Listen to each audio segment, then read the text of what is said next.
Bienvenidos al episodio 383 del podcast de Comic Verso. Soy Esteban Pedreros y me acompaña como siempre el sorprendente Alberto Calvo. Hola Beto, ¿cómo estás? Hola, ¿qué tal? Muy bien, gracias. ¿Cómo te va balanceándote entre los edificios de Polanco, Beto? Y yo creo que si intentas ponerte cabeza en la cárcel. ¿Recordás que hay un tipo que es famoso porque si tienen paracaídas en ciudades? Okay. Que busca edificios altos y no sé si lo hayas visto alguna vez. Puede que lo haya visto, pero no recuerdo con precisión. Hace unos años vino a Polanco a tirarse de la Torre Mayor y sí, ya para que veas lo que es la producción, estaba todo listo para que cayó, se quitó el paracaídas, pasó alguien más, lo recogió, lo trepó en una camioneta y antes de que las autoridades pudieran reaccionar, ese tipo ya estaba en el aeropuerto a punto de abordar su avión para largarse del país. Pues ya lo hice, me tiré del edificio y me voy antes de que la ley diga algo. Ok. Pero además, edificios altos tenemos muchos menos que en Nueva York, entonces sería aún más complicado aquí que cuando ves a Spider-Man columpiándose de cosas que no están ahí, aparentemente de las nubes. Cuando pasé rápidamente por Polanco ¿cuándo fue, Beto? Hace como 4 años atrás, 3-4 años atrás. Y justo antes de la pandemia, Esteban. Más, entonces, 5 años. 5 años. 4 años y un mes, porque fue en 2020. Okay. Fue en marzo de 2020, entonces 4 años y un mes. Cuando pasé brevemente por Polanco, me llamó la atención que los edificios eran, eran altos, pero eran como anchos, como con mucha masa, así, eran como luchadores de sumo, no sé, edificios sí, estilo macizo. Sí, es más común que aquí los edificios ocupen una cuadra completa y tengan una altura mediana, no son tantos, se encuentran con edificios de 20, 30 pisos, pero con una superficie más amplia que un rascacielos tradicional. Era como una mezcla de Rusia y Estados Unidos, Beto, esa impresión medio. Como la envergadura rusa, pero con la estética estadounidense. ¿Brutalismo de cristal? Puede ser, no ser, sé Beto. si existe en otra parte. Sí, puede ser.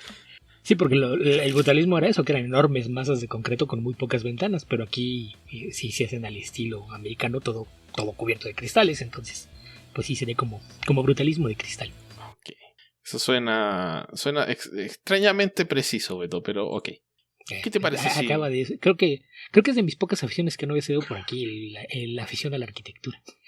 Creo que era la única que no se había asomado, ya lo hizo. Siempre, bueno, Beto, ya llevamos cuántos años haciendo este podcast, en algún momento tenía que asomarse. Sí, alguna vez iba a darle el pretexto para que ocurriera. Ok, ¿qué te parece si empezamos a responder las pocas preguntas que tenemos esta semana? Sí, después si hablamos de lo que nos hinche la gana y no de lo que ustedes quieran, no se quejen. Si no mandan nada, no nos queda más que improvisar. Sí, aunque me parece, voy a especular un poco, Beto, que tal vez la nueva frecuencia con la que estamos publicando haya afectado un poco la aparición de preguntas, porque técnicamente el episodio nuevo apareció hoy día. Estamos grabando el día martes 16 de abril y eso también desincentiva o demora un poco la llegada de preguntas. Puede ser, pero les hemos dicho que las pueden dejar ahí y nosotros el día que grabemos recogemos todo lo que se haya quedado, entonces tampoco es como si tuvieran que esperar a escuchar un episodio para hacer preguntas. Pueden hacerle como Gaider, que hace preguntas de cosas que respondimos hace 2 meses y nadie se queja, nadie dice nada. Como tío Coy. Como tío Coy, que a veces también creo que va un par de episodios atrasado y avienta las preguntas. Todo el mundo puede hacer lo mismo. Realmente lo que va a pasar es que si dejan preguntas de algo que ya comentamos, pues decimos que ya lo comentamos, en dónde lo hicimos y no la saltamos. Así es de que eso no es mayor problema. Ok, Beto, partamos entonces. En Discord hay nada más una. En YouTube hay un puñado de Ricardo Pérez que creo que las dejamos pendientes la vez pasada. A lo mejor por error, no estoy seguro. Y en Twitter hay un par de Héctor Santarriaga, entonces no sé por dónde quieras partir. Partamos por Discord, que no tengo mucho que decir ahí. Ok. Dice JJ2049, ¿qué tal fue la etapa de Daredevil durante los 90? Realmente lo que ubico de aquella época fue que usaba un traje armadura negra con rojo y claro, el inicio de Marvel Knights. Bueno, está parte de la etapa de Anno 80 y la de Chichester con Scott McDaniel.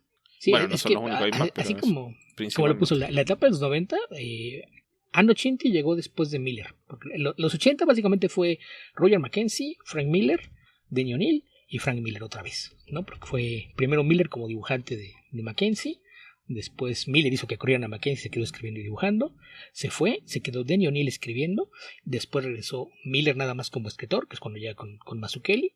Y cuando ellos se van, Norcos hay un par de números de relleno, pero después San Ochenti, que escribió la serie debe ser del 87 hasta el 91. En el 91 la reemplaza Dan Chichester, y primero con otros artistas. De hecho, los primeros números de Chichester, si no mal recuerdo, los dibuja Lee Wicks, que son bastante buenos, y es la historia en donde finalmente Daredevil hace que Kingpin vaya a la cárcel por todos sus crímenes. Es una historia bastante buena que se llama Last Rites, muy muy buena. Eso es con lo que partió Chichester en la serie, y algunos números después, un par de años que tenía en la serie, fue con eso lo de Fall from Grace, que es cuando se hace pública la identidad de Daredevil y tiene que fingir su muerte, crearse una nueva identidad, y es cuando sale con esta armadura que dicen que es negro con rojo, pero siempre todo el mundo la dibujaba gris, ¿no? Que pues fue un cambio importante con el personaje, porque como tuvo que fingir su muerte, se creó una nueva identidad, era Jack Batlin, para tratar de convencer al mundo de que Matt Murdock nunca fue Daredevil, y es una etapa pues un poquito controvertida. Tiene algunas buenas historias, pero después se cae un poquito en calidad, y luego viene por ahí como un año que sí es bastante oscuro con el personaje, porque cuando se va a Chichester hay un arco que escribe quien era el colorista de la serie, que era Greg Wright, que es, si no me recuerdo, lo dibuja Dan Greenberg, me parece que se llama el dibujante, que tiene un estilo de estos un poquito más sucio, pero que le sentaba bien a este airecito noir que todavía tenía la serie. Pero después de eso hay un periodo, hay unas historias ahí medio controversiales, porque en ese mismo tono oscuro, pero no tan bien aterrizado, hay una historia que mucha gente dice que escribió el propio Chichester, pero que en editorial hicieron cambios y pidió que se removiera su nombre. Entonces es, según yo, la aparición más reciente que recuerdo de haber visto cómics escritos por Alan Smythe, que es uno de estos seudónimos, nombres que utilizan cuando varias gente metió mano en el guión y ningún escritor quiere asumir la responsabilidad de lo que se publicó. Es la última vez que yo recuerdo que esto había pasado. Esto debe haber sido en el 94, 95. Y son números que la verdad es que sí dejan mucho que desear. No me acuerdo ni siquiera quién dibujaba esos, la verdad. Y después viene un intento de enderezar el camino con una historia en la que hacen que Matt empiece a lidiar con un problema de un desorden de personalidad, justamente por la idea de que como Jack Batlin se comporta distinto y hace que su Daredevil no sea el que todo el mundo conocía. Y el primer número de esa historia, ahí no sé qué pasó, porque el primer número lo escribe Warren Ellis, que hace una introspección de por qué siente que está perdiendo piso y tiene que saber para arreglar su vida. Pero a partir del segundo número, de la segunda parte de esa historia, lo reemplaza a John Mark de Matías. Entonces, no sé, si vas a partir con esa historia, pues uno asumiría que tienes un escritor que la va a hacer. No inicias la historia con un escritor y lo cambias por otro. Y aparte, dos escritores de estilos pues bastante distintos, ¿no? Warren Ellis y de Matías, como que no hay mucho que ver. Ahí, después de que digo que los anteriores no me acuerdo ni siquiera quién los dibujó, todos estos números, tanto el de Ellis como los de Matías, los dibuja Ron Wagner. Entonces el arte mejora notablemente en esa etapa. Y de Matías se quedan muy pocos números. No recuerdo si terminan en el 350 o pasadito, 51, 52 probablemente. Pero ahí lo más interesante es que Daredevil retoma el traje clásico y reasume la identidad de Matt Murdock. Es lo que hace en ese periodo. Después estuvo Cal Kissel, que duró menos de un año. No recuerdo exactamente cuántos números hizo, pero han sido quizás 7 u 8. Y son de las primeras cosas que le vi a Cary North, este artista de quien después comentamos cosas cuando estaba en Valiant. Pero medio extraño, porque trabajaba sobre layouts de alguien más. Entonces no sé si sería algunos de sus primeros trabajos y veían como que le faltaba, porque recuerdo que dibujó sobre layouts de Larry Hama, de Sal Buscema y de alguien más, no recuerdo de quién. Ok, Beto, pero creo que nos estamos yendo por las ramas, porque no podemos listar todos los equipos creativos de Daredevil. No son tantos. Pero bueno, nada más. Está suficiente, ya creo yo, Beto, pero algunos, yo por lo menos de afuera, porque no he leído ese periodo, tengo la impresión de que no es una de las épocas más memorables del personaje, de hecho. No, pero en general son historias bastante sólidas. Quizá está poco, después se queda Joe Kelly, y lo que hacen entre los dos, que Gary North es el principal artista de esa etapa, pero también hay números por ahí de Jim Collan y de Ariel Olivetti, lo que hacen es que le bajan un poquito el tono. Es un Daredevil bastante más relajado, hay un poquito de humor, lo regresan un poquito a ese estilo aventurero que más recientemente vimos en la etapa de Mark Waid, tal vez no tan bien logrado, pero es en ese tono del vigilante enmascarado, un poquito más ligero.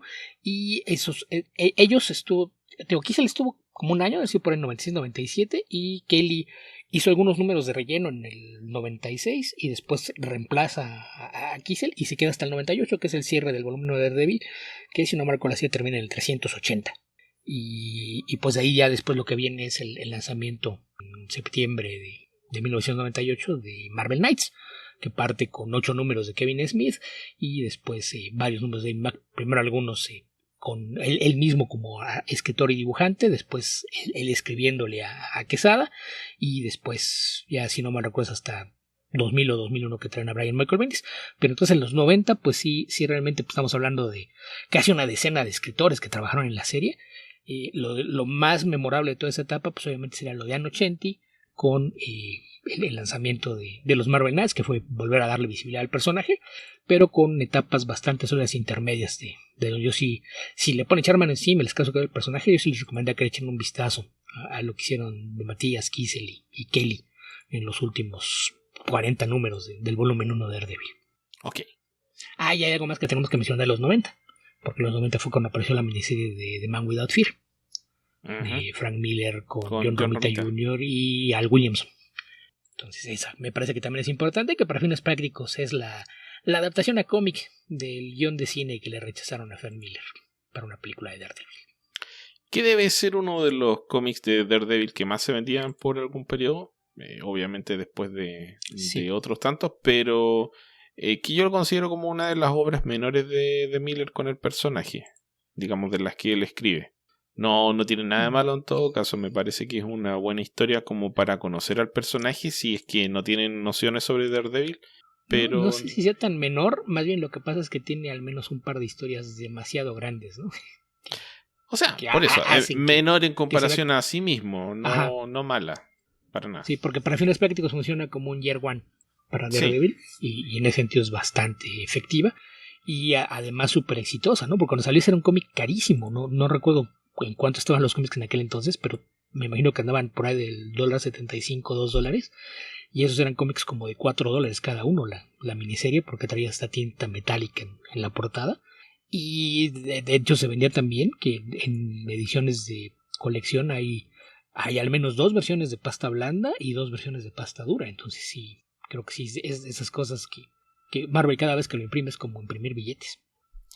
Ok, ¿qué otra pregunta tenemos, Beto? Pues ahí nos tendremos que ir o a Twitter o a YouTube. Vamos a Twitter. Okay, en Twitter tenemos a Santarriaga, que dice: a propósito de lo que comentaron sobre las ediciones facsimilares y los procesos de restauración de color, ¿no sienten que el resultado de dichas restauraciones en lugar de sumar resta? Creo que es... La verdad no he visto una edición facsímil como para comentar sobre esas restauraciones de color en particular. Sí, los facsímil, igual que con el resto de cosas por el estilo, creo que a veces el tema es que no siempre hay restauraciones como tal, ¿no? Hay ocasiones que lo que hacen es que recuperan las guías de color y se imprime con eso, pero por ejemplo algo que pasaba con muchas reimpresiones, sobre todo en Marvel, cuando empezaron a sacar los Epic Collection y algunas otras cosas, el problema es que estaban utilizando guías de color que estaban diseñadas para trabajar con el papel periódico que se usaba en los cómics, donde se asumía que el papel iba a absorber parte de la tinta y se hacían pruebas para ver con qué intensidad hacías los colores.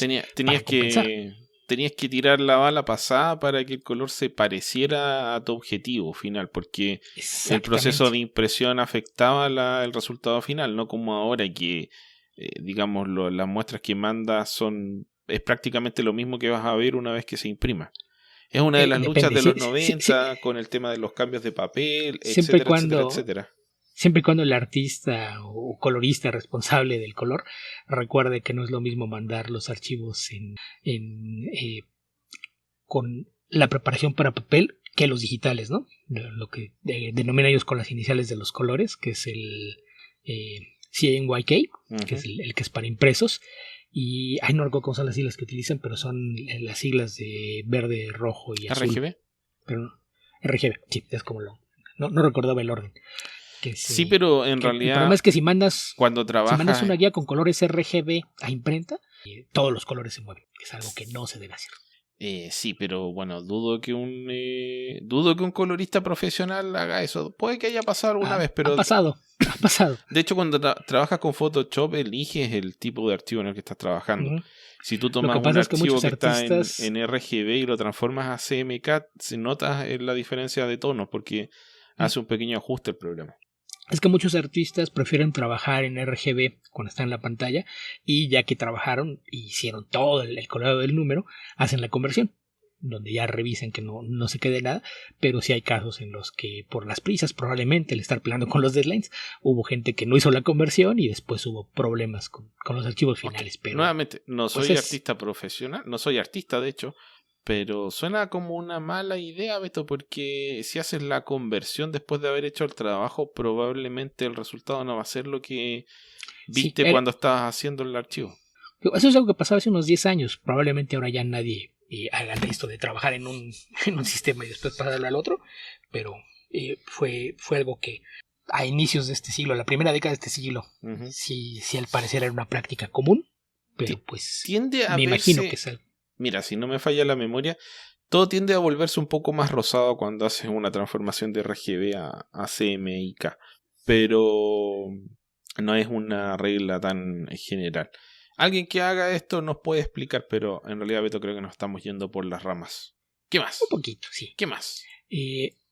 Ahí, siguiendo con su comentario, dice: ya que las paletas de color antes usaban colores brillantes y puros que quedaban matizados al usar papeles de color mate y porosos que apagaban dicho brillo, y es lo que comentamos. Sí. Si hay una edición muy limitada de Miracle Man realizada por Optics Binding, hecha con puros acabas restaurados para obtener un color lo más parecido a las ediciones de Eclipse. Sí, a eso me refería con que no siempre se hacen restauraciones. El problema es que a veces utilizan las guías de color original y al usar un tipo de papel distinto y un proceso de impresión distinto, el color pues a veces no se ve como debiera. No. Y hay ocasiones en las que incluso el negro se pierde un poquito o no es lo suficientemente brillante y el efecto pues, no es agradable. Se nota mucho en las ediciones de hace 20 años. De hecho, por eso han aparecido muchas revisiones de algunas de esas ediciones justamente para arreglar problemas con el color.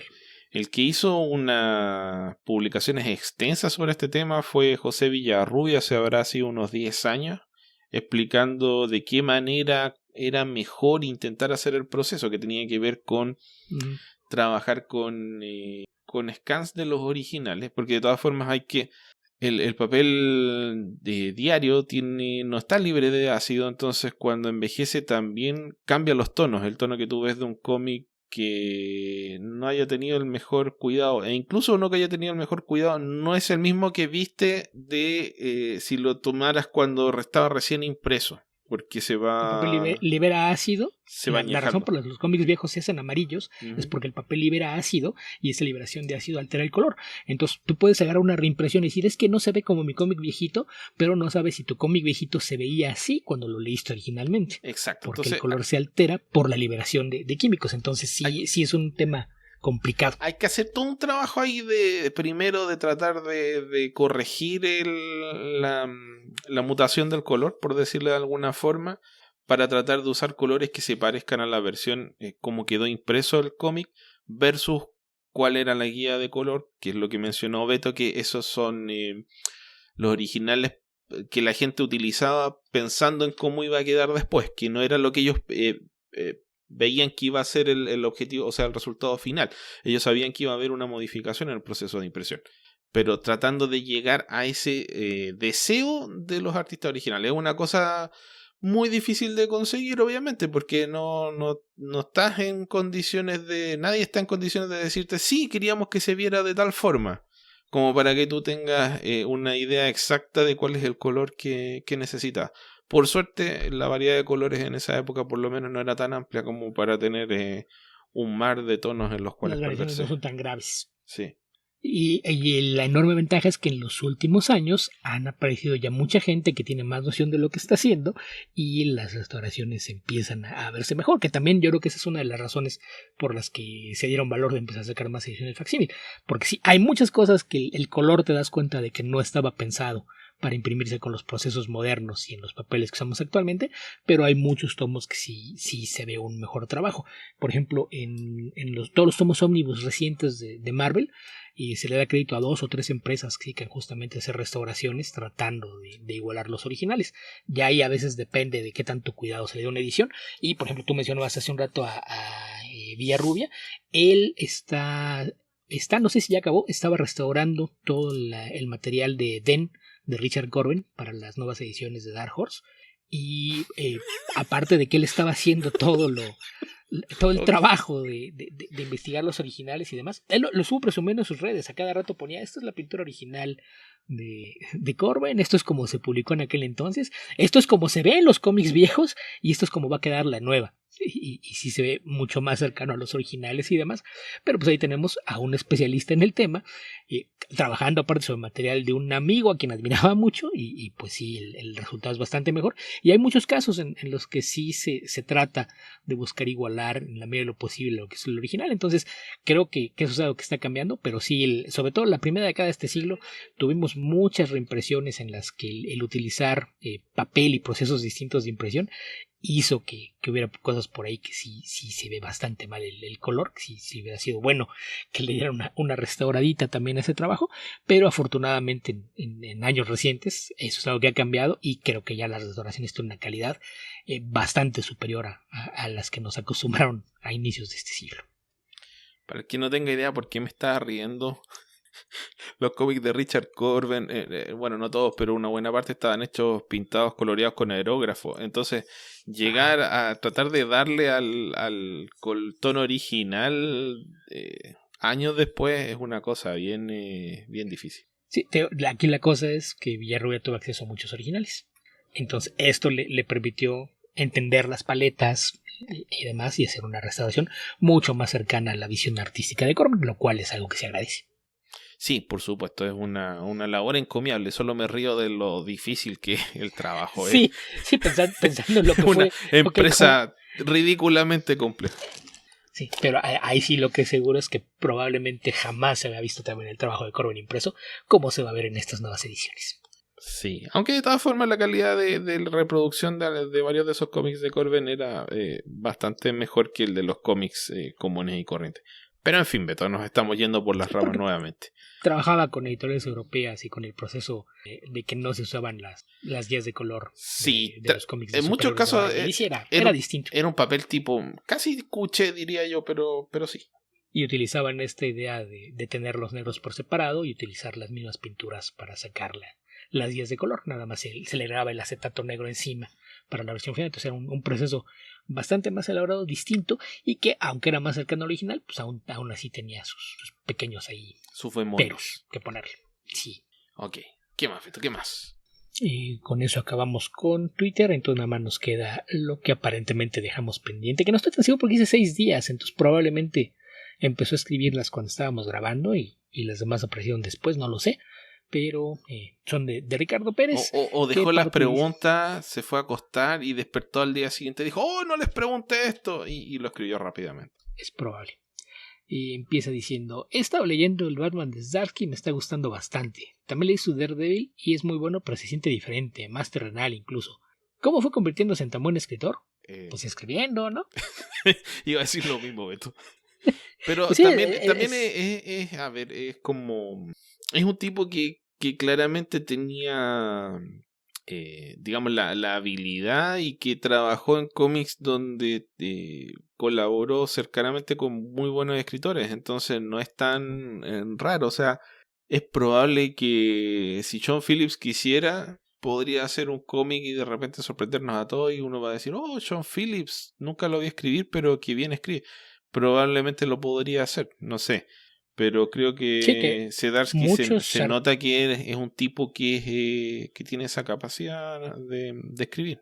Muchos artistas que después se convirtieron en escritores, pues fue eso, ¿no? El entrenamiento durante el trabajo, porque a fin de cuentas eres parte de la narrativa de una historia. te dan un guión, pero pues el guión da una cierta libertad de interpretación en la que tú tomas algunas decisiones de cómo se cuenta la historia y pues trabajar de esa forma obviamente te va entrenando a cuál es la forma o la mejor manera de presentar una historia. Entonces no es tan inusual. Había quien decía que la desaparición del estilo Marvel de escribir cómics creó ahí un bajón porque ya no tenían ese entrenamiento intensivo los dibujantes que trabajaron en aquella época, que un ejemplo muy claro de alguien que se benefició de haber trabajado con este manto mucho tiempo es Alan Davis, ¿no? Que sí, probablemente en términos de los artistas convertidos en escritores es uno de los más destacados y él agradecía eso, que decía que todo el tiempo que trabajó con otros escritores tratando de interpretar sus ideas y con la libertad de a veces tomar decisiones sobre algunas de las herramientas narrativas, pues él decía que fue parte de lo que lo entrenó para escribir. Entonces yo me imagino que eso es algo muy similar, ya no necesariamente en Marvel Way, que tienes que tomar decisiones incluso respecto al ritmo, cómo romper las páginas y demás, pero de todos modos trabajar con guiones de alguien más te permite ver cómo funciona un guión y qué es lo que hacen en una página. Entonces yo creo que no es tan inusual. Y también, o sea, estamos por un lado asumiendo ciertas cosas, pero el hecho de que tú o yo no conozcamos el trabajo de una persona en cierto aspecto artístico no implica que esa persona no tenga las capacidades para desarrollarlo. Sabemos que hay escritores que dibujan, pero no por eso lo hacen. El mismo caso de Drew Baker y Jonathan Hickman, son tipos que son perfectamente capaces de dibujar, pero no se dedican a dibujar.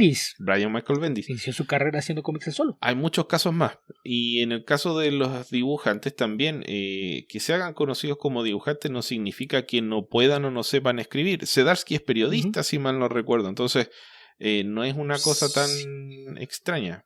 Sí, es periodista y aparte hacía tiras cómicas para un diario canadiense, entonces pues no es como si fuera nuevo, más bien es nuevo que lo empezaron a dejar escribir. Y a veces también es eso, es la oportunidad, ¿no? Porque decíamos, para un dibujante, tu forma de entrar a trabajar en otras empresas es presentando un portafolio de lo que puedes hacer. Claro. Un escritor no tiene esa facilidad.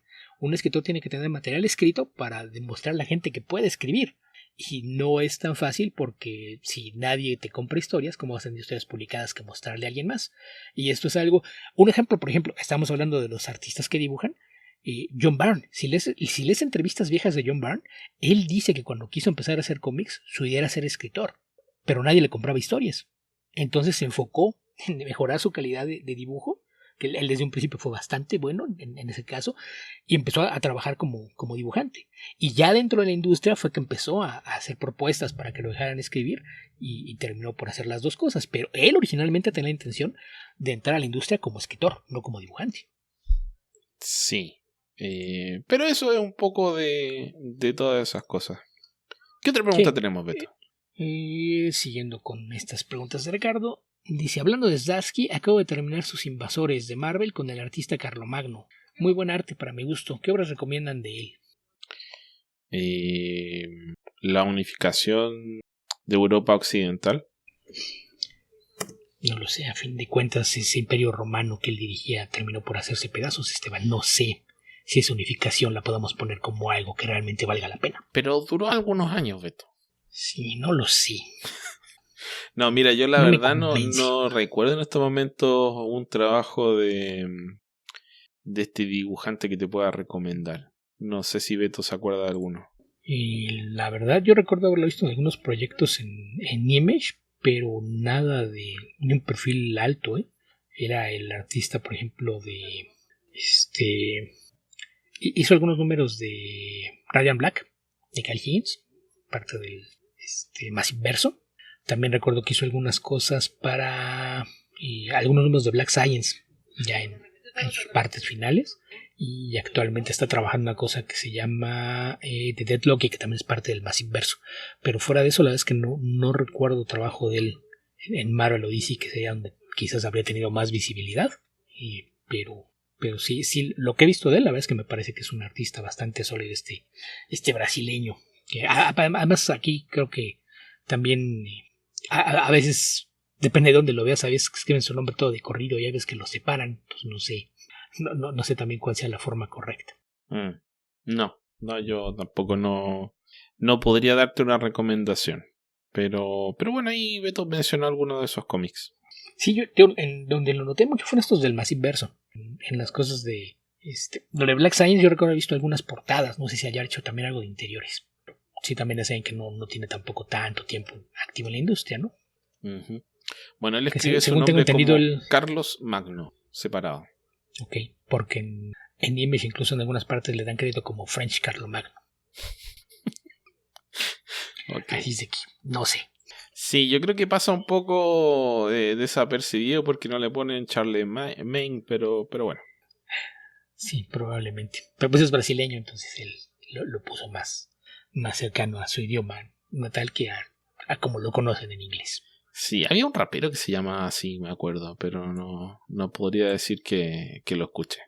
No tengo idea. Sí, de hip hop sé menos que del arte de Carlomagno. Ok. ¿Qué más, Beto? ¿Qué más? Después de ahí, la que...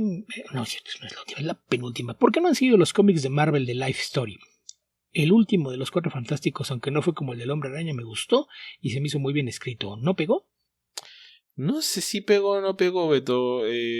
Tengo la impresión de que suelen ser proyectos bajo el impulso creativo de alguien en particular. Y supongo que no habrá habido interés en hacer uno nuevo por ahora, porque igual que los cómics The End, cada cierto número de años aparece alguien que tiene una idea y se la ofrece a la editorial y terminan haciendo algún nuevo proyecto. Sí, a mí también me queda esa impresión de que son proyectos nacidos de la iniciativa del escritor, sobre todo, ¿no? En el caso del de Spider-Man, pues una idea de Chip Zdarsky que la presentó, se la aprobaron, y el de Fantastic Four debe haber sido Mark Russell quien presentó la propuesta. Uh-huh. Entonces, sí, no sé si sea una idea de que no tuvieron éxito, porque hasta donde me quedé las dos series les fue bastante bien. Entonces más bien sería cosa de que Marvel nunca pensó en convertirlo en una línea y no ha habido interés de algún autor por hacer algo similar con otros personajes. Es que realmente si lo tratas de hacer, si no tienes algo que decir, es muy repetitivo, creo yo. Porque sería simplemente pasear por las décadas con un personaje. Entonces, si no tienes algún enfoque principalmente ideológico, diría yo, no tiene mayor gracia hacer ese salto temporal. Se transforma en un cómic casi meramente anecdótico, probablemente. Además de que creo que tiene mucho que ver con los personajes con los que lo hicieron, ¿no? Porque en el caso de Spider-Man estamos hablando de quizás el personaje con el mejor elenco de soporte que jamás haya existido en los cómics. No solo en términos de villanos, sino también de relaciones interpersonales, amigos, vecinos, compañeros de trabajo, etc. Y eso te da una riqueza que explorar con esta idea de cómo cambian esas relaciones a lo largo de los años, no nada más las aventuras superheroicas. Y en el caso de los Fantastic Four, pues es la historia de una familia, y una familia de exploradores que han ido a otros planetas, a otras dimensiones, a otros reinos. Entonces son personajes con los que puedes hacer cosas interesantes con ese concepto de cómo ser una vida completa en tiempo real. Y a lo mejor es un concepto que si lo tratas de otros personajes no funcionaría igual. Pensando, por ejemplo, en parte de los cómics originales de Marvel, con los Avengers realmente, ¿qué podrías hacer con eso cuando no has cambiado de forma tan drástica la alineación de personajes en los más de 60 años que tienen de existir? Probablemente no habría nada que pueda hacer que sea una forma interesante de desarrollar algo con ellos. Si nos vamos a héroes individuales, por ejemplo, en el caso de Daredevil tiene un elenco de soporte mucho más limitado y eventualmente tendrás que dejar de lado cosas como la práctica de la abogacía. No puedes tenerlo como abogado durante tantas décadas y el hecho de que no tenga poderes sobrehumanos más allá de este sentido de radar, pues hace que también sería difícil pensar en que pudieras contar una historia que abarcara décadas de él como vigilante. Entonces yo creo que tiene mucho que ver con eso. Como dices, tener que contar antes de presentar la propuesta. Yo imagino que probablemente una propiedad con la que se podría hacer esto es con X-Men, así tratando de lanzarlo de buenas a primeras. Pero claro, tienes que tener algo que decir antes de lanzarlo. Y seguramente tendrán ese cuidado en Marvel, porque de otra forma van a matar muy rápido el concepto. Y probablemente también no sabemos si ha habido propuestas que fueron rechazadas justamente por esa razón. Porque, insisto, a lo mejor hay algunos con los que otro que se me hace que podría ser interesante sería, por ejemplo, Hulk. ¿Cómo pasas de un Hulk perseguido por el ejército en la Guerra Fría a alguien que sigue teniendo la desconfianza y miedo a la gente a su alrededor décadas después? Creo que es algo que podrías investigar de una forma interesante, pero pues sí necesitas que haya esa confluencia de un escritor que lo quiera hacer y con una idea que resulte lo bastante interesante como para que Marvel le dé el visto bueno. Yo creo que debe ser la combinación de eso, ¿no? Que es algo que no quieres agotar el concepto nada más inundando el mercado porque sí, y que probablemente no funcione de la mejor manera con todos los personajes. Sí, ok, Beto. ¿Qué otra pregunta nos queda? Después de eso, dice... ¿Les habría gustado que hubieran producido un Flash de Animated Series del universo? Ahí me imagino que le faltó algo. Ah, no, del Teamverso, dice, perdón. Un Flash dentro del Teamverso. Siento que hubiera gustado mucho, incluso más que su serie en acción viva. Creo que podría haber andado, no sé si con la misma longevidad que los otros proyectos, tal vez no. Pero sí, creo que hubiese sido interesante. El tema con Flash, que es que una vez que lo empiezas a leer, es un poco recurrente en el tipo de historia. Bueno, creo que eso es un problema con los cómics de superhéroes en general, pero en el caso de Flash es más fácil de notar por el tema de cómo han terminado demasiadas de sus historias corriendo hacia la Speed Force, más allá de las que escribió Mark Waid. Y que tienes el problema de que a lo largo de los años, y cada vez que alguien viene y quiere hacer algo nuevo, de repente crea un nuevo villano, ¿qué es lo que puede hacer? Corre muy rápido. Ah, sí, mira, eso no lo había visto nunca. Es que ese es el problema con Flash, que creo que nadie fue más ingenioso que Robert Kanigher probablemente en la idea de buscar personajes con los cuales entretenerse haciendo historias de Flash. Porque probablemente a nadie ahora se le ocurriría crear una sociedad secreta de gorilas súper inteligentes en el corazón de África que tienen afanes de conquistar el planeta. O sea, no toda la sociedad porque son claramente pacifistas, pero hay una oveja negra que lo quiere hacer. Entonces ese tipo de cosas a nadie se le ocurre, transformar a Flash en en una marioneta de madera.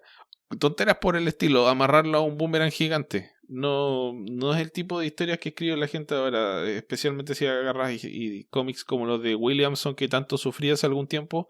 El tipo creó como a 3 Flash reversos en 50 números. Entonces, no sé. Para mí es un tanto... No, más de 3, Beto. Fueron más de 3. Estoy sufriendo retroactivamente. Entonces, tienes que tener alguna idea más ingeniosa con un personaje que ya tiene, ¿cuánto? Más de 80 años de vida. Y específicamente el Flash moderno tiene 75, a ver, 70, 68 años. 56, sí, está a punto de cumplir 70 en un par de años más. Sí. Entonces, es complicado hacer algo creativo con el personaje e ir sacando, o sea, probablemente van a ir repitiendo los mismos personajes que todos conocemos, pero creo que en alguna época tuvo una buena idea Jeff Jones en crear nuevas galerías de villanos, o sea, nuevos personajes para la galería de villanos de Flash, pero le duró poco el entusiasmo.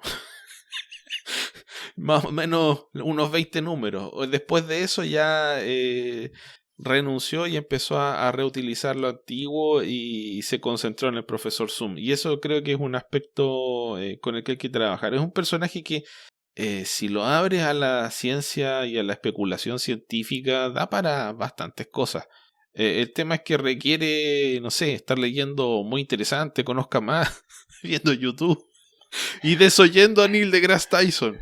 Pero en fin, creo que si hubiese sido una serie interesante, creo que daba para sostener un par de temporadas por lo menos, sobre todo en la medida que trabajes con la idea del legado del personaje, de cómo se pasa el testimonio de una generación a la siguiente. Creo que eso es bien interesante como uno de los aspectos principales de las leyendas relativamente modernas del personaje. Pero sí, a mí me habría gustado verlo por lo menos.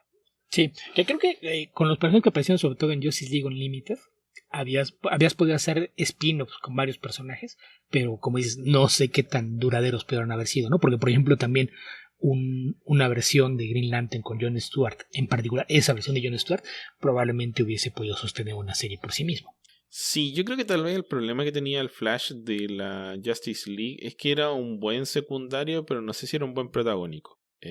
Para mí fue un momento muy bueno el final de Justice League Unlimited, la pelea contra el Brainiac Luthor, que para el que no lo haya visto, el que gana la pelea de Flash, spoilers, pero en general era un personaje que estaba, yo diría que era cercano a la interpretación que le dio Giffen en la Justice League Europe, donde el Wally West post-crisis era un personaje un tanto fatuo, un tanto cabeza hueca que está interesado en las mujeres y el dinero, que de a poco va adquiriendo en responsabilidad y va madurando. Entonces la Justice League Europe toma más una versión un poquito más liviana que la que trató de hacer Mike McCone, que era demasiado cínica. O sea, perdón, no Mike McCone, Mike Baron, que era demasiado cínica de los primeros, no sé, 14 números de la serie. Pero por ahí se agarra Giffen y hace un personaje que es más bien interesado en el dinero, interesado en las mujeres, súper excitable. Y tremendamente inmaduros. Pasa a ser, junto con el Elongated Man, la pareja de Blue Beetle Booster Gold de la Justice League Europe. Y creo yo que ese es el molde que agarran para la Justice League Unlimited. Lo suavizan, por supuesto. Y ese no es Wally West. A esas alturas el personaje ya había cambiado muchísimo. Y el personaje en el que se transforma Wally West unos años después de Crisis es un personaje que da para mucho más. Es el Spider-Man del universo DC de los 90. Entonces, creo que había material con que hacerlo, pero no sé si una traslación directa de esa versión de la Justice League Unlimited hubiese funcionado como protagonista. Sí, probablemente no. En fin, Beto, me hacen hablar de Flash y se alarga el podcast. ¿Nos quedan preguntas? Según yo, con esa acabamos con las preguntas. Ok.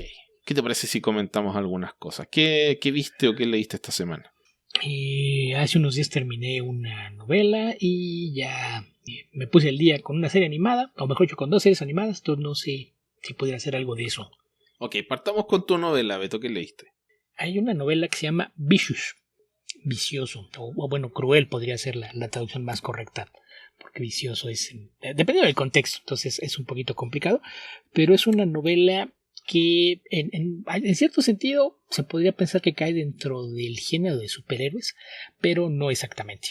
Es una novela de B. Schwab, la escritora, que me la habían recomendado ya hace algunos años y me rehusaba a leerla porque me tocó ver una entrevista, una mesa redonda con varios escritores y me pareció que era una persona bastante pedante y antipática, Victoria Schwab, entonces le estaba dando largas al asunto, pero me siguen apareciendo recomendaciones, entonces finalmente cedí y la leí. Es una novela publicada en 2013 y la premisa es un mundo en el que hay rumores de gente con habilidades superhumanas, pero nunca ha habido evidencia al respecto.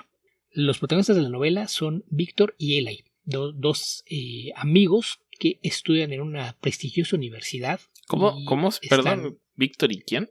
Eli. Ok.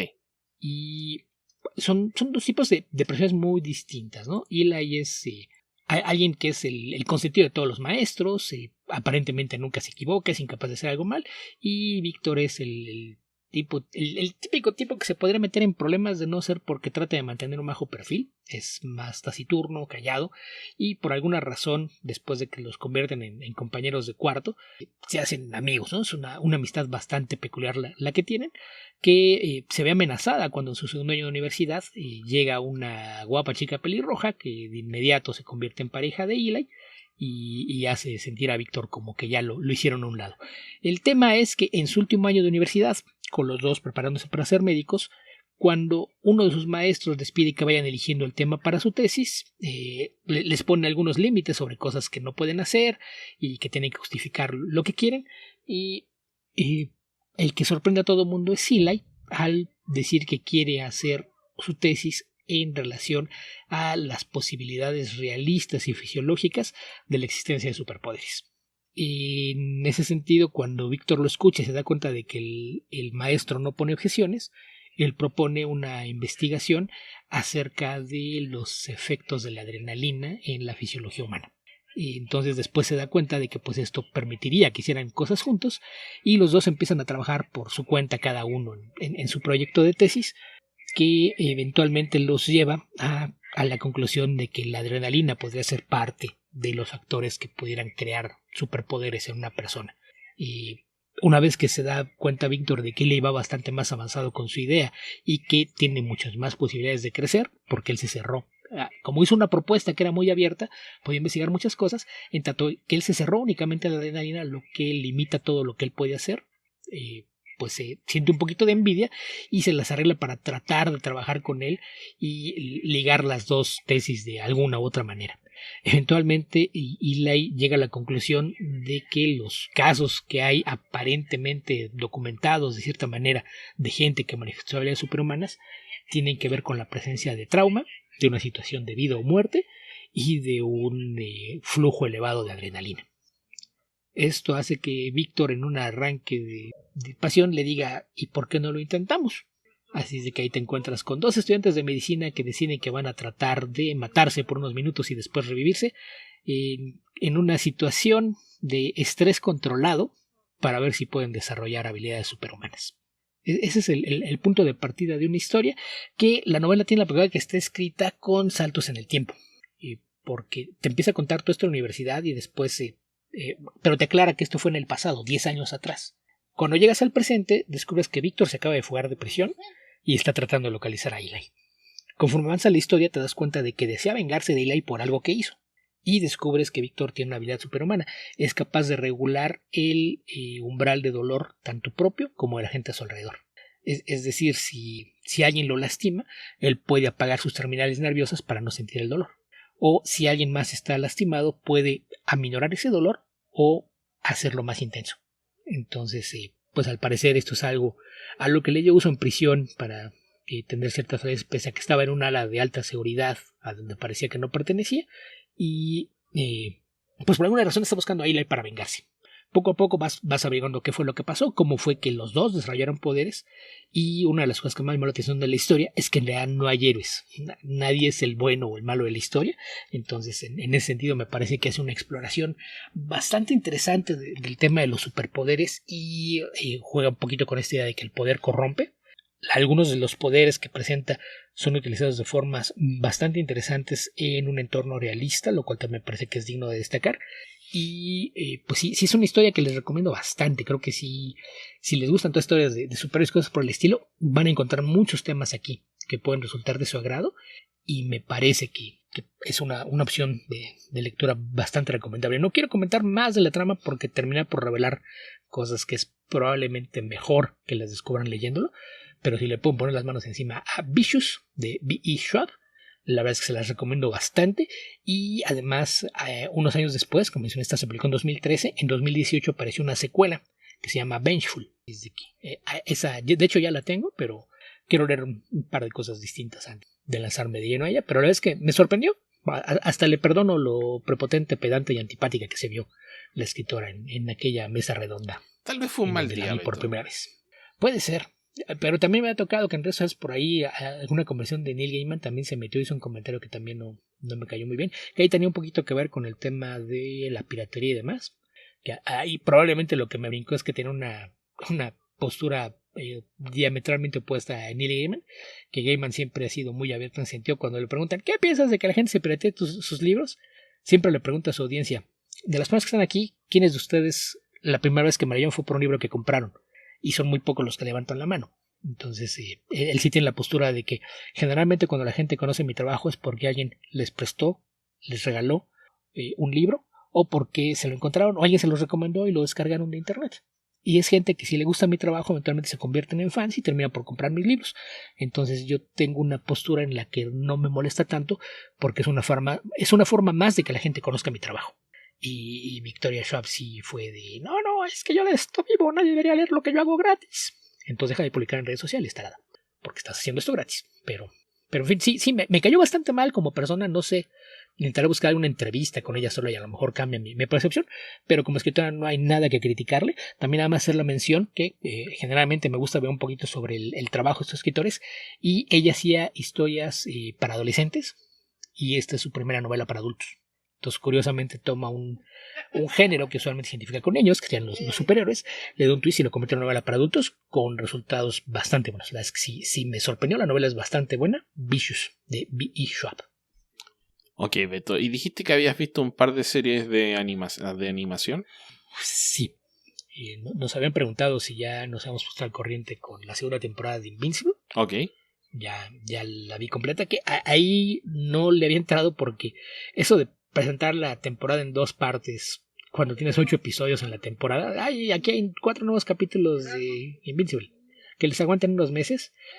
Decidí no verlos hasta que no sea la segunda parte, y aparte de que estaba haciendo uno por semana, entonces ya cuando faltaba un episodio fue que empecé a verla y entonces ya la terminé poco después de que apareció el segundo episodio, perdón, el último episodio de la segunda temporada, y debo decir que me está gustando bastante la forma en la que están adaptando esto. Todo pinta a que van a poder hacer que el encanto de Invincible dure más tiempo de lo que duró en cómics, donde poco a poco se fue haciendo cansada la idea, y todo gracias al gran trabajo de personajes que están haciendo con la adaptación. Entonces, esta segunda temporada se enfoca en lo que pasa con Mark después de la revelación de la verdad acerca de su padre y cómo lidia con eso y qué impacto tiene esto en su idea de ser un superhéroe y tratar de ayudar al mundo, sabiendo que eres hijo de un criminal intergaláctico, una de las personas más crueles y sanguinarias en el mundo. Se enfoca mucho en tratar de ayudar a la persona de Mark en cómo lidia con ese descubrimiento, y lo hace de una forma que aparte permite avanzar la trama en varios sentidos. Juega mucho con su relación de pareja con Amber, la estrecha relación de amistad que tiene con Atomir, y hay también un trabajo interesante con algunos de los personajes secundarios, los otros miembros de los Guardians of the Globe. Me parece que es algo que está bastante bien llevado. Entonces, estos son 8 episodios más que la verdad es que resultan bastante buenos, están al menos al mismo nivel de la primera temporada. Deja un cliffhanger bastante interesante para lo que será la tercera temporada, en la que por ahí hace unos días vi que ya acabaron el trabajo de voces para la misma, entonces asumo que quizás no tardará tanto. Y hay un momento me parece que en el 5º episodio, en el que están en la convención de San Diego y aprovechan para adaptar un chiste que era muy bueno en el cómic, en el que hablan de las formas en las que de repente puedes lidiar con cómo hacer que no te coman los tiempos cuando estás trabajando en un cómic. Lograron adaptarlo a la animación de una forma bastante divertida cuando va a conocer a un autor famoso cuya creación ya se convirtió en una serie animada. Lo utilizan para adaptar el chiste del cómic a la animación y creo que funciona bastante bien. Entonces creo que están haciendo un buen trabajo. Una vez más alguien está haciendo el trabajo de Robert Kirkman mejor de lo que lo podía hacer Robert Kirkman, lo cual me parece digno de aplaudir, aunque tampoco parece tan difícil. Bueno, creo que lo haga él o lo haga alguien más, igual le entra dinero a los bolsillos, Beto, así que no sé si lo quieres aplaudir. Sí, o sea, tengo que aplaudir que están haciendo bien el trabajo de algo que le va a dar dinero, pero al menos me queda la satisfacción de que puedes decir, pero no lo hiciste tú, maldito. Te estás haciendo rico, pero no con tu trabajo. Igual que pasó como cuando le quitaste su parte a tu mejor amigo. Eso ya fue, Beto, ya se hizo rico. A esta Sí, altura solo pero está aumentando su pozo. Recuerda que su riqueza empezó cuando timó a su mejor amigo, entonces ya, no hay vuelta atrás. Está manchado, Beto. Está manchado. Requiere hacer algo así como una Eucaristía, pero comiquera. Tendrá que regalar todo su dinero o irse a vivir a una montaña donde más volver a saber de él para lavar todo lo que ha hecho. Creo que bastaría con devolverle lo que habría ganado al co-creador del personaje y con eso sería bastante. No lo sé. También podríamos acusarlo de la corrupción de Image Comics. Porque lo que se creó como, queremos que los cómics sean de los autores, se convirtió en una serie de mini empresas que explotan a los creativos igual a como lo hacían Marvel y DC con los fundadores. Y no hay mejor ejemplo que lo que hace Skybound, que incluso se queda con las ideas de los autores que trabajan con él. Entonces, no sé. Esto va más allá de la traición a su amigo. Ok, Beto, está bien. Bueno, ahora me toca a mí, Beto. Voy a comentar una serie que había anunciado hace bastantes episodios, pero que todavía no había comentado, que es Local Man, que es una serie publicada por Image Comics. Y es creada por Tony Fleece y por... ¿cómo se llama tu amigo? Tim Seeley. Tim Seeley. Y es un cómic bastante... Mira, creo que es bueno para todo el mundo, pero es particularmente interesante para la gente que leyó cómics en los 90, especialmente las primeras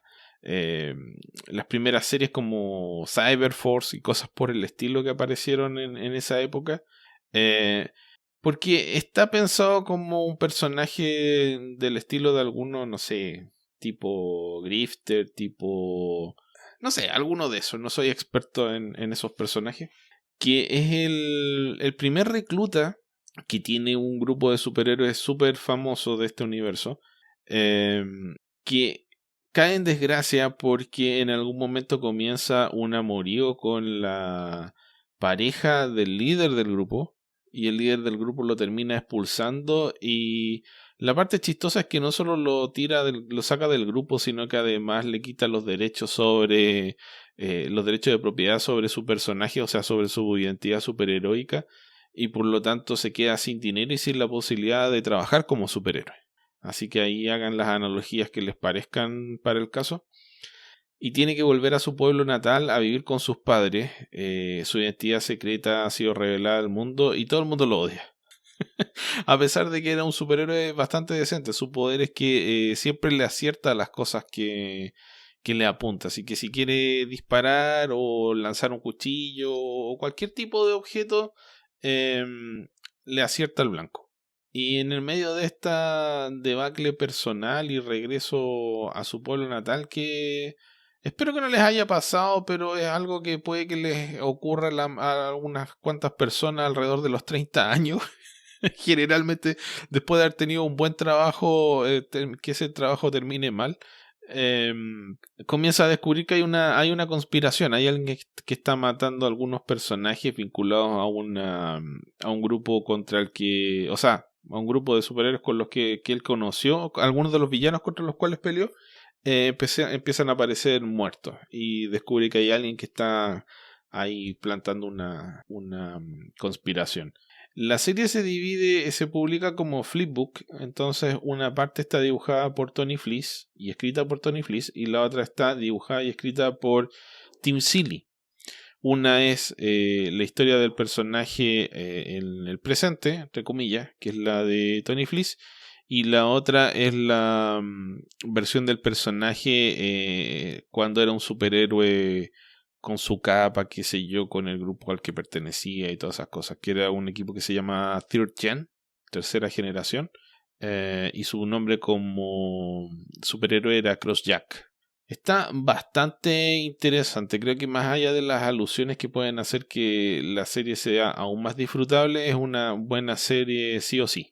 Así que la recomiendo absolutamente. El arte es muy entretenido, o sea, es muy bueno. Y creo que está bien, o sea, no es una comedia, pero tiene muchísimo humor negro también. Y el personaje tiene un nivel de inteligencia normal, entonces varias de las cosas que le pasan porque le haría bien tener un nivel de inteligencia un poco superior. Okay. Pero bueno, así es la vida para todo el mundo. O sea, el que esté libre de pecados, que lance la primera piedra. El que no se equivoca, no sé quién será. Está bastante interesante este cómic, Beto. No sé si lo has leído. No, lo tengo en la lista de pendientes. Sí me llama la atención. Sobre todo porque Tim nunca ha hecho un secreto que él... Si quiso dedicarse a hacer cómics fue justamente por los cómics de Image en los 90 y se ve que aquí está haciendo montones de alusiones a las cosas de Image y en particular al trabajo de Rob Liefeld. Entonces sí es algo que me llama la atención, pero todavía no le entro. Sí, la verdad es que el diseño del personaje me recuerda un poco a Rictor, a Shatterstar, como esa onda, a pesar de que es un personaje que se supone que es Image. Es que trae el protector sí. de boxeador amateur. típico de 400 personajes de Rob Liefeld que son completamente intercambiables. Entonces estás pensando en los que no son tan intercambiables porque alguien más los desarrolló después. Entonces, esa es la razón porque creo que tan solo en las filas de Youngblood había como 4 tipos con esa cosa, y hasta Prophet tenía algo similar, ¿no? Sí. Mira, yo creo que lo más destacable que tiene este cómic es que se siente, a pesar de ser, a ver, de alguna forma logra ser una sátira nostálgica. Y eso es bien extraño, porque no se burla, pero sí se burla. No sé si se entiende. No tiene malas intenciones respecto de las cosas de las que se quiere burlar, pero es como que reconoce, es como que tú haces un mea culpa de tus errores del pasado, entonces no lo dices con rabia se ríe respecto sin mofarse. Claro, una cosa así. Entonces reconoce que ciertas cosas son ridículas y punto. Risibles. Pero no lo dice con desdén, con desprecio. Sí, creo que sí se entiende la idea. Así que eso. Ya van 2 tomos recopilatorios. Va por ahí por el número 11 en la serie actualmente. No, espérate, va por el número 9. Ese fue el último que apareció. Y ya se recopilaron estos 9 números en 2 tomos. De ahí ya viene, están anunciados los números 10 y 11. Ok, que vi por ahí también que estaba anunciada una miniserie, ¿no? O no sé si es dentro de la misma, pero vi por ahí o con subtítulo. Creo que sí, pero no estoy seguro, Beto. Ok. ¿Qué más, Beto? ¿Qué más? ¿Alguna otra cosa que quieras comentar? Y bueno, tengo otra serie animada, pero también creo que debemos tener espacio para comentar un par de noticias. Ok. Que pues creo que hay una a la que no le podemos dar vuelta y vale la pena comentar, que es que falleció Trina Robbins. El pasado 10 de abril, que curiosamente cuando hablamos de Ramona Fradón, a los 2 días de que falleció Ramona Fradón, internaron en el hospital a Trina Robbins, que es otra de las figuras centrales de entre las mujeres en el mundo de los cómics, ¿no? Es una escritora y dibujante que apareció en la escena a finales de los años 60, una de las primeras mujeres en involucrarse en el momento de los cómics independientes, y que pues además de su trabajo como autora de cómics, ya fueran independientes o para las editoriales más grandes, pues también es una reconocida historiadora del medio y en particular del papel de la mujer en el medio, ¿no? Hay varios libros que escribió, sobre todo a finales del siglo pasado, en los que hablaba del rol de la mujer en el desarrollo de los cómics, ¿no? Y el más famoso de ellos probablemente sea el A Century of Women Cartoonists, que apareció en los años 90, en donde daba un repaso a algunas de las mujeres más importantes en el mundo de los cómics que habían trabajado durante el siglo XX.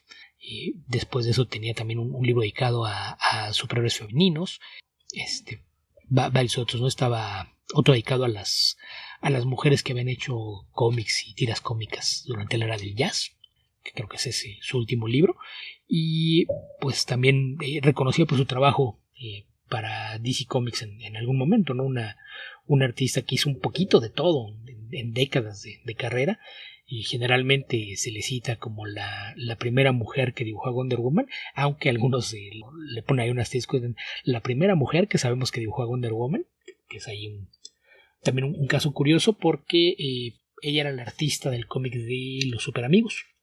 Cuando apareció esta popular serie animada, la versión en cómic de esa serie animada era dibujada por ella, y pues es en donde se considera que fue la primera mujer en dibujar a Wonder Woman para DC, aunque no es cierto, perdón, me estoy confundiendo. Eso fue Ramona Fradón. Sí, Ramona Fradón fue la que hizo eso, y ella lo que hizo fue que escribió una miniserie, dibujó una miniserie que escribió Kurt Busiek en los años 80, que se considera como la primera historia larga de Wonder Woman dibujada por una mujer, que es Legend of Wonder Woman, en donde Kurt Busiek le escribió y ella la dibujó. Digo que ahí el tema de las mujeres dibujando a Wonder Woman siempre ha sido complicado, porque a Ramona Fradón se le ha crédito haber sido la primera por su trabajo en el cómic de Los Super Amigos. Dentro de la serie de Wonder Woman, en el número 300, hay un par de páginas que dibujó Jan Durseman.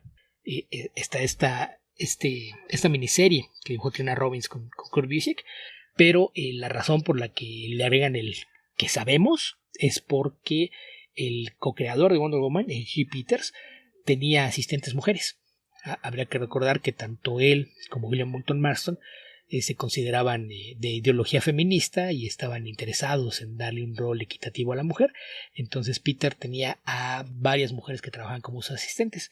El tema es que cuando hablas de asistentes de dibujante, su trabajo puede ir desde hacer fondos, entintar, dibujar figuras o plotear el diseño de una página y que el artista principal haga los acabados. Entonces no hay ninguna certeza de que alguna de esas mujeres que trabajan con H.G. Peter haya alguna vez dibujado Wonder Woman. Por eso es que se le da nada más esa pequeña acotación ahí, pero sí sabemos que momentos importantes de mujeres dibujando a Wonder Woman, pues los nombres que aparecen generalmente son Ramona Fradon, Trina Robbins y Jan Duursema. Pero como mencioné, una mujer que trabajó en los cómics durante casi 50 años, entró al Salón de la Fama Will Eisner hace como 10 años y recibió todavía premios Eisner por su trabajo en décadas recientes, me parece que en 2017, 2020 o 2021, justamente por sus libros. Y que el último fue por el de las mujeres caricaturistas en la época del jazz. Ese fue, según yo, su último libro y le valió uno de estos Eisner, pero una figura importantísima en el desarrollo del cómic como lo conocemos actualmente y una historiadora y promotora del rol de la mujer trabajando en los cómics. Entonces una pérdida sensible y que pues sí causó por ahí reacciones entre muchos profesionales en los últimos días. Ella falleció el pasado 10 de abril.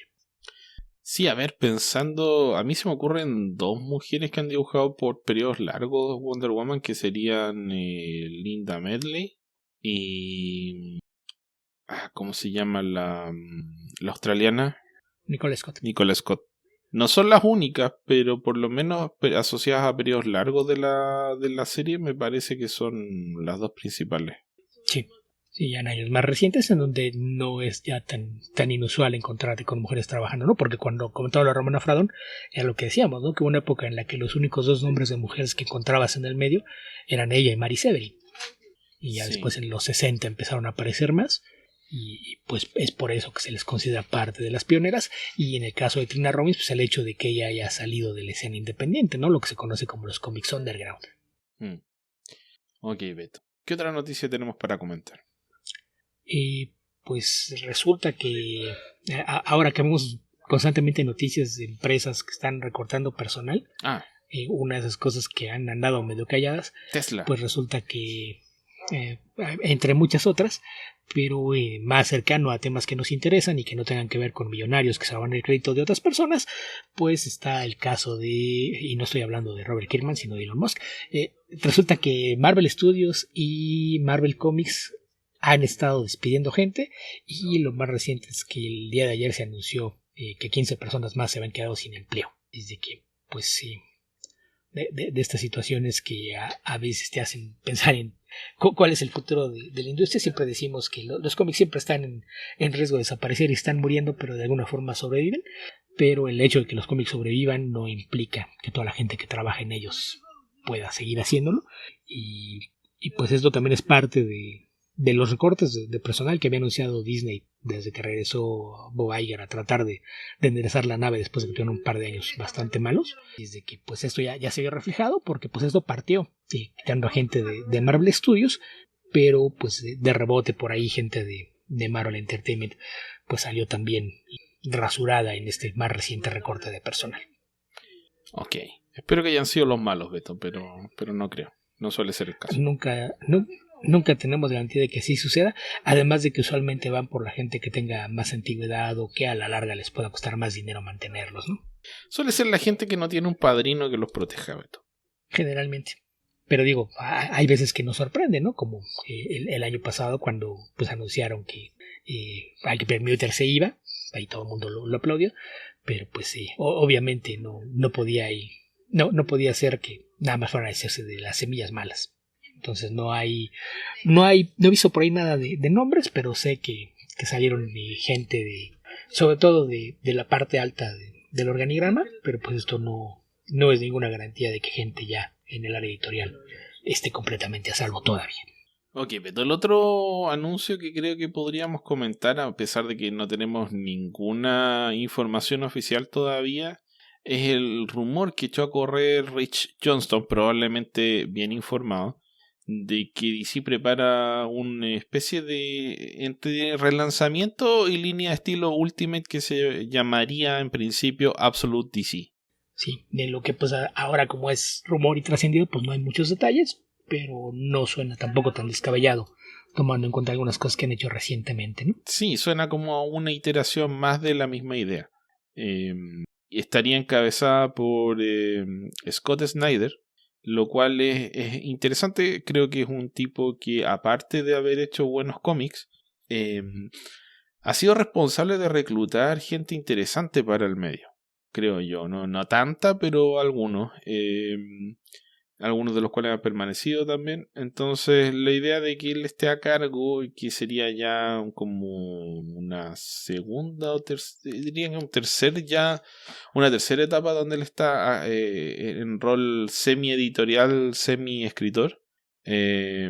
Suena interesante, vamos a ver de qué va. Creo que el hecho de que no estén algunos de los personajes notorios involucrados en esta oportunidad me da más confianza en que tal vez va a ser un buen esfuerzo creativo, que es lo primero que hay que pedirle.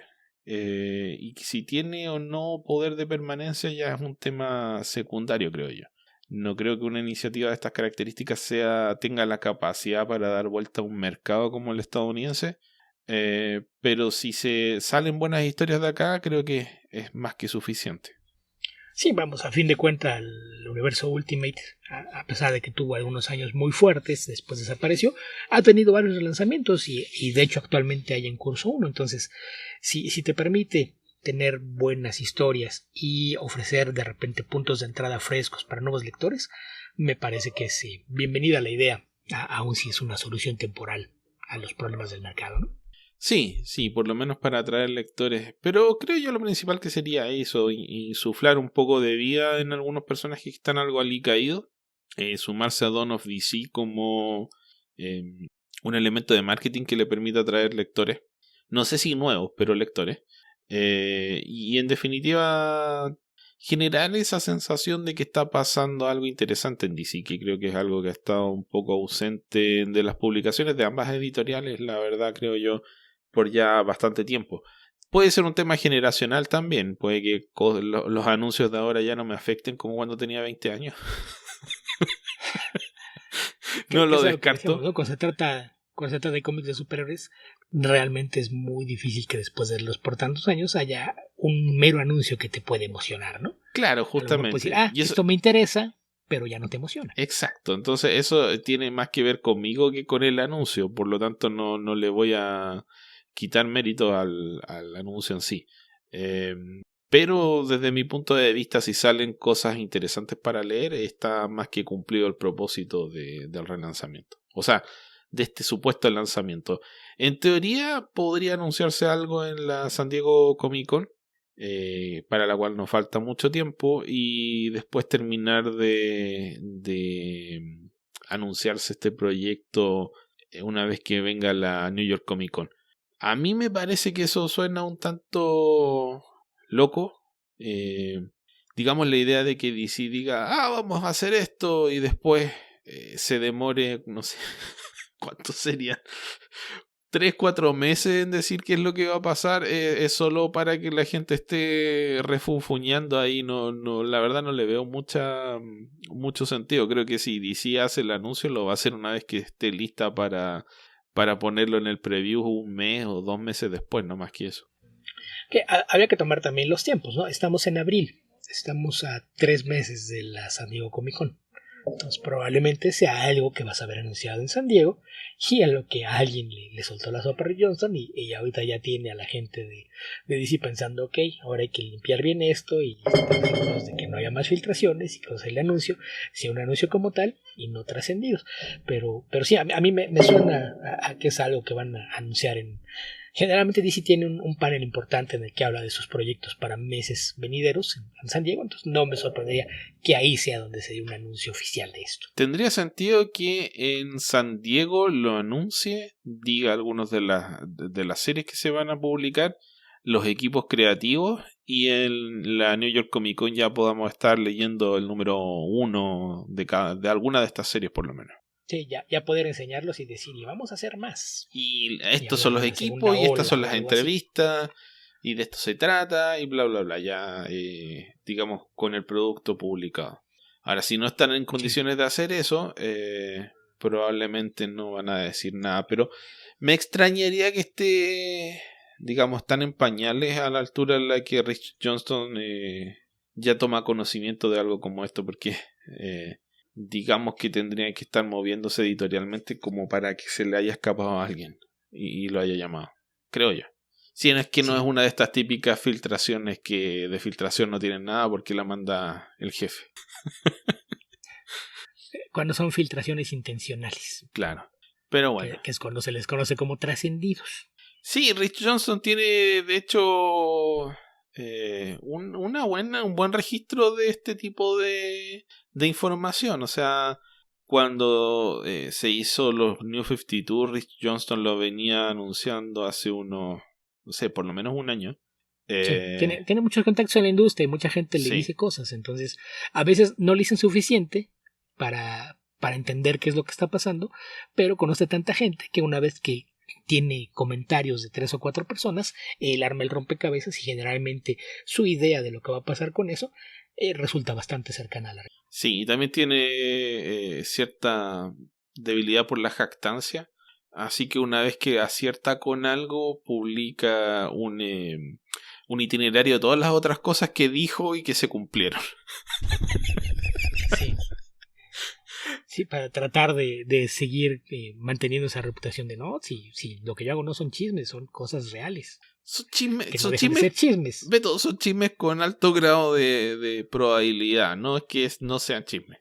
Y también habría que recordar que no se sigue haciendo lo de poner el semáforo, ¿no? Cuando ponía chismes te ponía el sí. qué tan, eso sí que qué tan cierto será viejo, que te ponía estoy seguro de que sí va a ser así, te ponía el semáforo verde, esto va a ser algo muy parecido a esto y te ponía el semáforo amarillo, y me dijeron esto pero se me hace que es mentira y no va a pasar, ponía el semáforo rojo.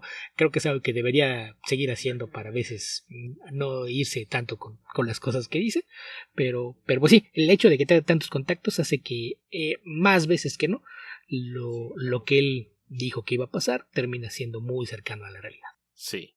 Ok, Beto. No sé si quieres comentar algo más o ya cerramos este episodio. Pues para quedarnos sin pendientes, pues puedo comentar que ya me puse el día con los episodios que han aparecido de X-Men 97. Okay. Que originalmente dije que quería esperarme porque eso de ver series de televisión o animaciones como si fuera 1999 y estar esperando una semana y cierta hora para ver lo que seguía, se me hacía algo de salvajes y primitivos, pero finalmente caí en la tentación y cuando apareció el tercer episodio fui y vi los 3 de corrido y debo decir que me gustaron mucho, tanto así que decidí ver el cuarto cuando apareció y lo mismo hice con el quinto, y si no la están viendo y traten de poner ahí una alerta de que en redes sociales les oculte cosas que tenga que ver, porque los spoilers del episodio 5 se pusieron duros y la verdad es que la serie está bastante bien. Ya había mencionado yo que la serie original, cuando partió en el 92, yo tenía 18 años y no tenía mucho interés en ver historias rebajadas de sagas que conocía, así es de que nunca le hice mucho caso. Llegué a ver un puñado de episodios, pero nunca fui fan de la serie, pero estaba viendo cosas tan buenas de esta que decidí ir a echarle un vistazo y debo decir que está bastante bien hecha. Aparte es una serie en la que el compromiso desde un principio fue que no era experimento de vamos a ver si pega, porque pues de entrada cuando se anunció el proyecto se anunció ya con 2 temporadas aprobadas, de hecho ahorita se supone que ya están terminando el trabajo en la segunda temporada, cuando apenas han aparecido 5 de los 10 episodios de la primera y actualmente están ya trabajando en armar el cuarto de escritores para la tercera temporada, así es de que pues en ese sentido me parece que es una serie que va a tener continuidad, más allá de que la cabeza de escritores y quien presentó la propuesta para crear esta serie, que fue Bo de Mayo, fue despedido antes de que se estrenara. Por ahí al parecer había un tema de que dicen que es una persona con la que es muy difícil trabajar, además de que al parecer tiene un OnlyFans, cosa que no le cayó muy bien a Disney, y con una mezcla ahí de circunstancias decidieron deshacerse de él, por lo que hace falta un nuevo jefe de escritores para la tercera temporada, pero por lo pronto el trabajo hecho en la primera me parece bastante bueno. Creo que a diferencia de cómo pasaba con las caricaturas noventeras que todo el mundo dice, ay, es que yo veía esto, y cuando las vuelves a ver te das cuenta de que no eran para nada buenas. Creo que aquí están haciendo que las historias tengan un cierto peso, hay un gran trabajo de desarrollo de personajes y muchos detallitos curiosos que, a pesar de que la animación la hicieron para que emulara el estilo de animación de la vieja serie de los 90, sí se nota un trabajo de animación más moderno y mejor realizado, pero visualmente trataron de emular como funciona aquello, que esto es obra de Mir Studios, que es un estudio de animación coreano que hace un trabajo bastante bueno, y aquí, pues con todas las limitaciones de ceñirse al estilo visual y mayormente a los diseños originales de algo de hace más de 30 años, pues me parece que logran salir bien librados. Hay muchos yo diría que están un poco retocados los diseños, pero sí mantienen ligeramente esa semblanza con la serie original. Sí, que querían que emulara el aspecto visual, pero sí hay algunos retoques en los diseños, incluso en la animación se ve bastante más fluida, una animación moderna, a pesar del acabado 2D. Yo diría que tiene como eran hace 30 años. Tiene el doble de cuadros por segundo, por lo menos. Muy probablemente. Pero en general me está gustando bastante, y este último episodio sí fue de shock, de, oh, por Dios, ¿se te van a hacer eso en una serie animada de Disney? Así es de que sí me parece que tiene muchos detallitos. Según yo, los primeros 2 episodios tienen la secuencia de créditos de inicio. Es la misma de la serie de los 90, o al menos muy parecida. En la tercera hicieron una actualización para adaptarla al elenco actual de la serie. Y incluso en el cuarto hay por ahí un detallito que llama mucho la atención, que no sé si mucha gente lo ha notado, pero vean la entrada del tercer episodio y luego vean la entrada del cuarto, y en particular pongan atención a la aparición de Jean Grey y se van a dar cuenta de un detalle ahí que refleja parte de lo que está ocurriendo en la serie, que también me pareció un gesto bastante curioso de parte de los animadores, y habrá que ver si conforme vaya avanzando la historia siguen metiéndole mano un poquito al intro de la serie. Me parece que cuando lanzaron el primer episodio, uno que noté directamente fue la aparición de Morph como uno de los integrantes del grupo, que no formaba parte de la presentación original. El resto están reanimados, pero es la misma secuencia prácticamente que la intro original de la serie. Ok, pero sí en general me parece que están haciendo un muy buen trabajo. Así es de que pues habrá que ver qué hacen con la segunda mitad de la temporada, porque vamos a agarrar una saga famosa y la adaptaron en un solo episodio de una forma bastante efectiva. Y otra historia famosa que es Life Death está ya parcialmente adaptada, y si no me equivoco esta semana vendrá el resto de la misma. Así es de que en general me parece que están haciendo un muy buen trabajo con la animación. Habrá que ver cómo cierra la temporada, pero hasta ahora va bastante bien. Además de acotar que, a diferencia de las series animadas viejas, que eran episodios de 20-22 minutos, cada episodio de esta serie dura entre 35 y 40 minutos. Así es de que es como si fueran casi 2 episodios de la serie original, porque tampoco tiene lo que se hace con los cortes comerciales, ¿no? Que te mandaba el corte comercial y cuando regresaba tenía ahí una ligera repetición de algo de lo que habías visto antes del corte. Entonces yo creo que es como si cada episodio fuera el equivalente a 2 de los episodios viejos. Yo creo que si le descuentas los créditos, la intro y esas repeticiones, al final el tiempo efectivo de historia probablemente son 2 episodios por episodio. Sí, más o menos. Ok, Beto, no tengo nada más que comentar esta semana, así que yo creo que con eso vamos a llegar al final de este episodio de Comic Verso. Ok, ¿puedo aprovechar y tirar un poquito más a Roy Thomas? Ok, Beto, bueno, ¿qué quieres decir de Roy? Ahora a nombre de Marc Evanier. Ok. Que hace unos días, creo que fue el viernes cuando publicó esto, puso que había recibido montones de mensajes pidiéndole que externara una opinión. Sé que había estado fuera de línea y que por eso no había querido opinar, pero se había mantenido al corriente del tema. Dice, además, pues aproveché antes de hacer cualquier cosa para ver qué otras obras se ve por ahí. Entonces puedo decir que en términos generales no es necesario que yo emita una opinión, porque puedo decir que estoy de acuerdo con 3 que ya vi. Y la cita completa, dice, por ejemplo, lo que dijo Mark Waid. Mark Waid dijo: una regla en los cómics, los editores del staff no pueden exigir un crédito como co-creador de personajes que sus escritores y artistas hayan hecho para ellos. Dar sugerencias o ser parte de una tormenta de ideas es parte del trabajo del editor. Cambien mi mente. No es cierto, es broma, no pueden cambiar mi mente en esto. Dice, también estoy de acuerdo con lo que dijo Tom Brevoort. Tom Brevoort dijo: los creadores obtienen el crédito, los editores obtienen la culpa. Así es como se resume el trabajo, y quienes no pueden hacerlo lo que hacen es deshonrar a su profesión. Don Draper lo entendió de buena forma. Para eso es el dinero, dice. Y tercero, también estoy completamente de acuerdo con lo que dijo el ex editor, escritor y presidente de DC Comics, Paul Levitz. Esta es una regla que siempre ha caído. Los escritores, sin importar si hacen contribuciones grandes o pequeñas al trabajo, el trabajo y el crédito, junto con la compensación, es para los escritores y artistas y no debiera haberse disminuido de ninguna forma. Dice, hay muchos otros, pero en general yo estoy de acuerdo con lo que dicen Mark, Tom, Paul y muchos otros. Pero lo que quiero agregar es esto. El problema de raíz no es, y nunca ha sido, que haya una regla sobre cómo se asigne el crédito cuando se trata de propiedades de cómics. Hay costumbres en la industria y hay reglas no escritas, pero una muy grande es que el escritor de la primera historia y el artista que dibuja esa primera historia son los co-creadores de la propiedad. Si una persona hizo ambas cosas, se le considera como el creador. Hay ocasiones en las que esa costumbre se difiere un poquito, como en el caso de Wolverine, donde se le dio crédito a John Romita, que fue el que diseñó los visuales del personaje, en vez de Herb Trimpe, que dibujó la primera historia. En este caso puede haber sido la edición correcta. Sé que no me gustaba Herb. Aquí yo puedo acotar que a Herb Trimpe le molestaba que dijeran que él era el creador de Wolverine, porque él decía, a mí me dieron el diseño del personaje, yo nada más lo dibujé la primera vez que se publicó. Después sigue Vanier, dice, pero la decisión del crédito original se hizo hace mucho tiempo cuando todos los participantes estaban vivos y en caso de cualquier cambio o decisión podían hablar al respecto, defenderse a sí mismos o objetar la nueva decisión.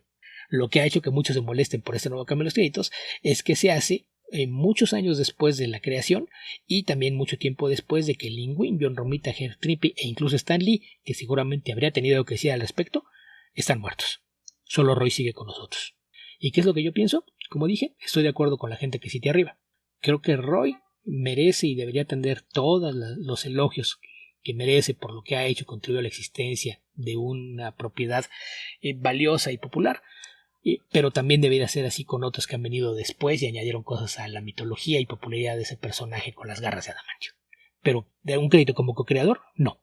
También creo que esto va a continuar en un artículo en unos días más porque tengo mucho más que decir al respecto, pero la historia no debe ser jamás reescrita por los supervivientes. Así es de que, pues ahí, Evanier se suma a las críticas a Roy Thomas por su movimiento carroñero.